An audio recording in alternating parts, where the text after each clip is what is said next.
안녕하세요. 가끔씩 사연 듣고 있는 30대 중반 결혼 5년차 워킹맘입니다. 남편하고는 연애 결혼을 했어요.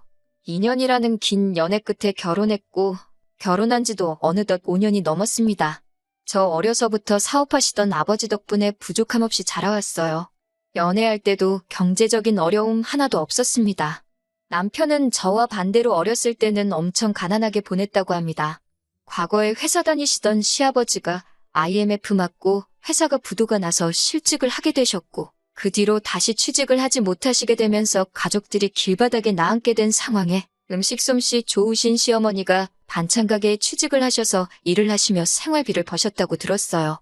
차츰차츰 원래 주인이 해서 내놓던 반찬보다 어머님이 곁다리로 한두 개씩 해놓은 음식들을 찾는 손님이 많아지면서 가게에서 중요도가 오르셔서 월급을 많이 올리셨다고 들었고, 저와 남편이 연애 막바지쯤, 그러니까 결혼을 준비하던 시기에는 그 가게를 시어머니가 인수를 하시네 만에 이런 이야기가 나오고 있었습니다.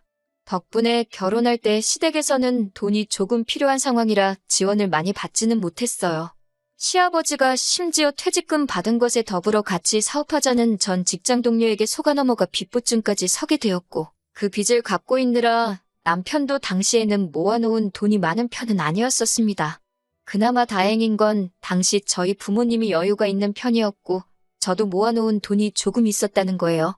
사랑하는 사이인데 누가 돈을 더 해오는 게 뭐가 중요한가 싶었어요. 그때는 어차피 제가 결혼 후에 아이를 낳으면 남편 혼자서 벌어오는 수입으로 생활을 하게 될 텐데 한 집안의 가장이 되면서 평생을 일하는데 희생을 해야 했으니 당장 결혼 비용으로 누가 더 많이 쓰고 말고를 따지는 게 중요하다는 생각도 안 들었고요.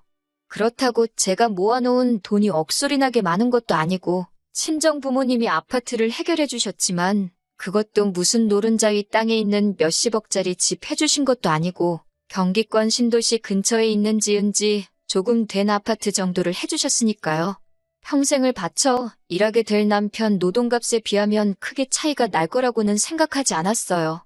아직도 제가 일을 하고 있을 거라곤 그때 당시에는 생각하지 못했으니까요. 아이러니하게도 과거에 힘들었던 시댁은 반찬 가게를 실제로 인수하게 되면서 저희가 결혼 후에는 주변의 입소문까지 타게 되면서 장사가 엄청 잘 되게 되어 3년 만에 빚도 다 청산하시고 지금도 성황리에 장사 중인 상황입니다. 반대로 중국을 오며 가며 사업을 하시던 아버지 회사는 불경기 속에서 차츰 실적이 안 나오기 시작하더니 코로나 터지면서 완전히 망해버렸고요. 아버지 사업이 망하기 전까지는 저도 집에서 전업주부로 살고 있었는데 집안 상황이 어려워지니 제가 일을 안 할 수가 없더라고요. 아무리 결혼할 때 먹고 살만해서 저희한테 집을 해주셨다 한들 남편 외벌이 가지고는 친정의 생활비 명목으로 돈을 보내기도 눈치가 보였고 액수도 둘이 벌어먹고 살기에나 적당하지. 양가 부모님 똑같이 챙기면서 모으기에는 모자란 부분이 있었으니까요. 또 남편도 연애 때도 그랬지만 입에 돈 아껴야지, 절약해야지를 달고 살았는데 결혼 후에도 그 버릇이 고쳐지지는 않았어요. 어렸을 때 힘들게 자랐다고 하니 오죽 힘들었으면 그래도 한참 때인 나이인데도 저렇게 갖고 싶은 거 참고 쇼핑을 가도 세일 코너 아니면 쳐다보지도 않고 그러는 모습 보고 안쓰러웠던 적도 있었거든요. 그런데 이제는 그런 모습이 정말 지치고 짜증이 나기 시작하네요. 남편이 친정 가는 걸 너무 좋아하거든요. 시댁 가는 건 그렇게 싫어하면서 친정에는 오히려 먼저 나서서 가자고 합니다. 친정에 가면 어머니가 이것저것 막 퍼주시고 외식도 시켜주시고 그랬으니까요. 아직 우리가 신혼이던 초반에는 아버지 회사가 상황은 안 좋았어도 아예 망하지는 않았었으니까요. 저희만 갔다 하면 저희들 데리고 바로 장 보러 가셔서 저희들 필요한 장도 대신 봐주셨고 그날 저녁까지 반찬 이것저것 해서 다 싸주셨어요. 어머니가 이제 연세도 많고 하시니 저는 부담스럽기도 하고 저희 때문에 하루 종일 불 앞에 서 계시면서 반찬하는 거 보면 마음이 안 좋거든요. 제가 음식을 못하는 것도 아니고 말했다시피 결혼 초반에는 전업주부였으니까 제가 해먹으면 되는 거였으니까요. 그래서 하루는 친정 가자는 남편한테 오늘은 가지 말자고 했어요. 남편이 왜 안 가냐고 집에 지금 김치가 없다고 김치 받으러 가야 된다고 하더라고요. 그 말 듣는데 어이가 없어서 김치 그거 얼마나 한다고 남들도 다 돈 주고 사 먹는다고 하는데 우리도 돈 주고 사 먹자고 했어요. 그랬더니 생각이란 건 1초도 하지 않고 대번에 김치는 장모님이 해주신 거 가져와서 먹으면 공짠데 뭐하러 돈을 써가면서 먹냐고 하더라고요. 참나, 엄마 김치는 땅 파면 나오는 건가? 저게 30살 먹은 사람 머릿속에서 나올 수 있는 말인가 싶었습니다. 정말 냉장고에 김치만 있다면 아침 드라마에서 본 것처럼 김치로 싸대기를 한 대 날려주고 싶더라고요. 그리고 시어머니가 반찬 가게를 하시는데 왜 김치를 꼭 우리 엄마 김치를 먹어야 하냐고 따졌어요. 그랬더니 남편이 거기는 돈 주고 파는 것이지 않냐고, 돈 주고 파는 걸 공짜로 어떻게 가져가냐, 그건 도둑질이라고 하는 거다, 오히려 저를 가르치려 들더라고요. 지네 부모님 건 돈 주고 사야 된다고 그렇게 챙기는데 또 장모님 내서 가져오면 공짜 아니냐고 맛있게 처먹기는 다 처먹어 놓고 저희 엄마한테 감사하다고 선물이나 용돈 한 번 제때 준 적도 없어요. 한 번은 정말 저희가 부탁드린 적 없는데도 반찬통 커다란 것 여러 개 이것저것 싸가지고 찾아오셨어요.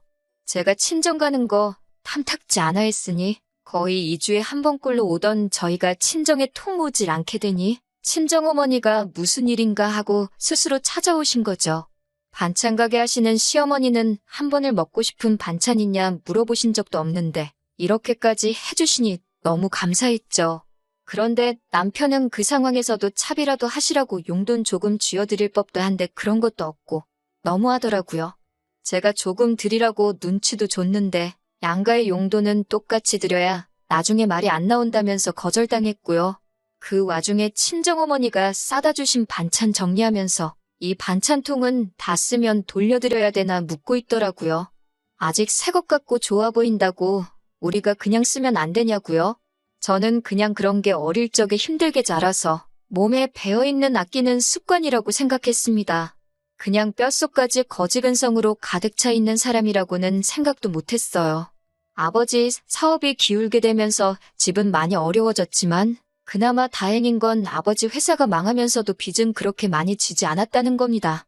부자가 망해도 3대는 간다고 3대까지 떵떵거리며 살 수 있는 재력은 아니었지만 그래도 약간의 여유자금이 있어 친정어머니께서 작은 연탄구이집 하나를 시작하게 되었습니다. 친정아버지는 사업 노하우를 가지고 계시니 다시 일어나 보겠다고 따로 일을 하시고 어머니 혼자 당장 필요한 생활비에 노후 준비 겸 해서 일하시고 계시는 상황이었어요. 저도 혹시 모를 상황에 대비해서 혹시나 친정부모님께서 생활비라도 필요하시다 해서 드려야 할 상황이 온다면 제 돈으로 해야 여러 말 안 나올 것 같아 다시 일을 시작해야 할 것 같다는 생각에 다시 취직을 하게 되었습니다. 남편은 그런 제 속도 모르고 이제 둘이 일하니까 부자가 되는 건 순식간이겠다고 좋아라 하더군요. 저도 일을 시작하다 보니 몸이 피곤해서 주말엔 집에서 쉬고 싶고 친정어머니도 일 시작하시면서 저희 반찬해 주실 시간이 없으니 코로나 시작되고부터는 정말 단 하루도 찾아뵌 적이 없어요. 전화로 연락 몇 번 하는 게 다였고요. 하늘도 무심하지 그나마 야간 장사를 해야 돈이 벌리는 가게를 선택하셨는데 방역수칙 때문에 늦게까지 일도 못하고 가게를 일찍 닫아야만 하는 상황이라서 제 마음이 더 아팠습니다. 그런데 얼마 전 친정어머니로부터 충격적인 전화 한 통을 받게 되었습니다. 이런 말 하기 좀 모하다고 하시며 말을 쉽게 꺼내지 못하셨는데 요는 남편이 최근 들어 친구들이나 회사 동료들하고 친정어머니가 하는 식당에 가서 공짜로 먹고 온다고 하네요. 친정어머니는 처음에는 사위가 왔다고 고기도 평소 주시는 것보다 많이 주시기도 했대요. 처음에 친구랑 둘이서만 왔을 때 얼마 먹지도 않아서 그냥 가라고 한 적이 있는데 그 뒤로부터는 한 명씩 일행이 늘어나기 시작하더니 4명이서 오기 시작하고 급기야는 회사 사람들까지 데리고 와서는 2테이블에 4사람씩 나눠 앉아 8명이서 술이며 고기며 다 꺼내 먹고 나왔다네요. 당연스럽게 돈도 안 내고 그냥 간다고요. 자주 오면 일주일에 2번씩 왔다고요. 사위가 장모님이 하는 식당에서 밥 먹는 게 뭐가 문제냐 하실 분들도 있겠지만 과거에 반찬 이야기 할 때는 시어머니 반찬 가게 음식은 파는 거니까 돈 주고 먹고 집에서 살림하는 장모님이 한 반찬은 돈 안 내고 먹어도 된다는 논리를 펼치던 사람이 이제 와서 내로남불하고 있는 거잖아요. 어이가 없었어요. 요 근래 8명이서 왔을 때는 자신있게 장모님 계산할게요 라고 크게 외치길래 이제부터는 돈 내고 먹으려나 해서 친정어머니도 내심 기뻤답니다. 그런데 계산한답시고 한 행동이 장모님 여기 사위의 사랑이요 하고 한 번 꼭 안아드리고 나왔다네요. 내야 될 돈은 안 내고 시덥잖은 애교 부리면서 가는데 이제 어머니도 더 이상 참을 수 없다고 하시면서 저한테 결국엔 연락하신 거예요. 정말 미치겠더라고요. 오죽했으면 베푸는 것 좋아하는 엄마가 나한테 전화로 이런 이야기까지 할까 싶었어요. 그래서 그날 저녁에 남편한테 그동안 나한테 말 안 하고 엄마 가게 가서 무전 취식을 했냐며 따졌는데 사위가 장모님 가게에 가는 게 어떻게 무전 취식이 되냐고 하더라고요. 가족끼리 고기 좀 그거 먹을 수도 있는 거 아니냐면서요. 그래서 제가 그러면 앞으로 나도 시어머니 반찬 가게 가서 아주 냉장고가 차고 넘치게 다 집어오겠다고 울음장을 놓았어요. 자기가 했던 말이기도 하고 저도 강하게 나오니까 아무 말도 못하고 씩씩대고만 있더라고요. 아무튼 이제 더 이상 다른 사람 데리고 가서 공짜로 먹고 오는 거 안 된다는 걸 충분히 이해시킨 것 같으니 그냥 저도 그쯤에서 넘어가려고 했지요.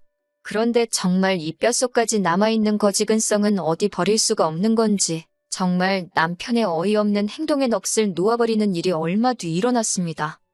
친정엄마한테서 또 전화가 왔어요. 제 남편이 또 친구들하고 다녀갔다고요.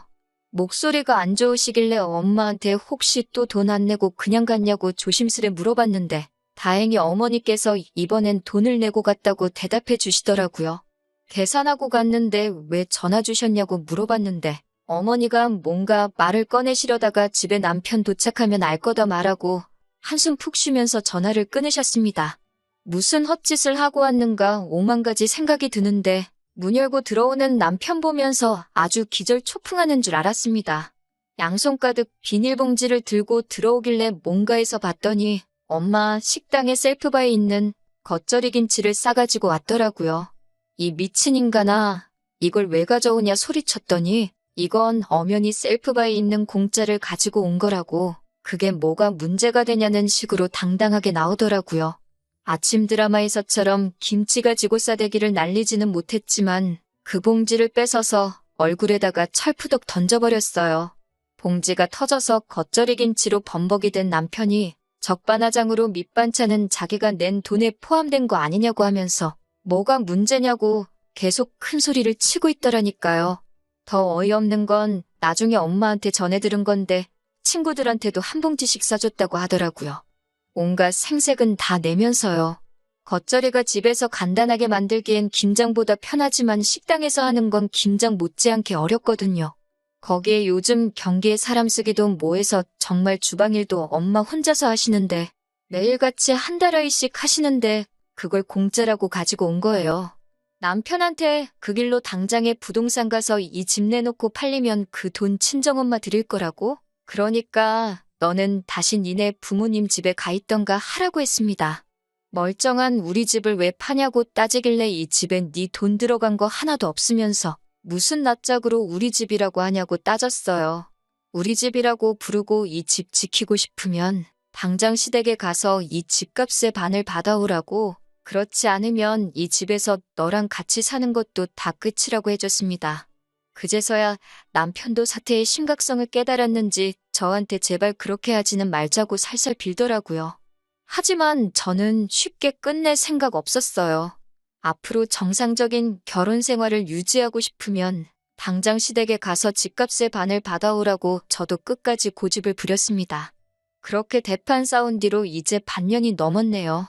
방역수칙도 완화되고 이제 늦게까지 장사할 수 있어서 엄마 식당도 어느 정도 궤도에 올라왔습니다. 현재 남편은 집세 명목으로 저에게 생활비를 제외하고도 한 달에 100만 원씩 따로 입금을 하고 있어요. 앞으로 60개월, 그러니까 5년간은 계속 저에게 달마다 100만 원씩 보내기로 했습니다. 친정어머니께서 보태준 돈의 반을 채우면 그때 가서 그만 받겠다고요. 이 돈이 다 모이면 엄마한테 줄 생각이에요.